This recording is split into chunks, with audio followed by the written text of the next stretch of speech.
வணக்கம். நான் டாக்டர் சரையு காயத்ரி, உங்கள் கண் மருத்துவர் திருவண்ணாமலையிலிருந்து. இன்னைக்கு தைராய்டு பத்தி நம்ம பேசின வீடியோ அதிகமா பெண்கள் பார்த்திருக்காங்க. தைராய்டு பெண்களுக்கு தான் வருமா? ஆண்களுக்கு வராதா? இந்த தைராய்டுனால வர கண்ணோயும் ஆண்களுக்கு வராதா அப்படின்னா அப்படி கிடையாது. பெண்களுக்கு ஈஸ்ட்ரோஜன் சுரக்குது. எப்போனா 20ல இருந்து 50 வயசு வரைக்கும். அப்புறம் மெனோபாஸ் வரும்போது ஈஸ்ட்ரோஜன் வேலை கம்மியாயிடுது. இந்த ஈஸ்ட்ரோஜன் சுரக்கும் போது அவங்களுக்கு கிரேவ்ஸ் தைராய்டு டிசீஸ்ன்னு சொல்லிட்டு அதிகமா வருது. அந்த ஈஸ்ட்ரோஜன் அவங்களுக்கு ஒரு எதிர்ப்பு சக்தியை தவறா தூண்டி விடுது அப்படின்னு சொல்றாங்க சில பேருக்கு. ஆண்களுக்குமே இந்த ப்ராப்ளம் இருக்கு. பட் 2ல இருந்து 5 மடங்கு கம்மியா இருக்கு. பட் அவங்களுக்கு கொஞ்சம் லேட்டா 40ல இருந்து 60 இயர்ஸ் வரைக்கும் அவங்களுக்கு வருது.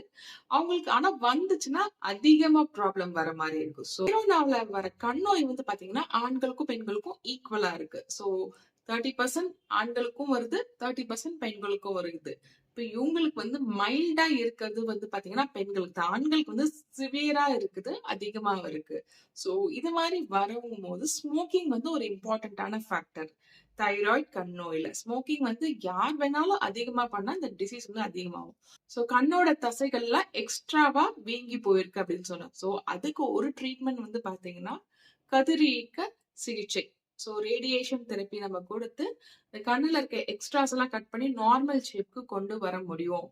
அந்த ஒரு பேஷண்ட், அதுவும் ஒரு மேல் பேஷண்ட்டுக்கு ரேடியேஷன் தெரபிஸ்ட் பண்ணிருக்காங்க. அவங்களோட பிக்சர் காமிக்கிறேன் பாருங்க.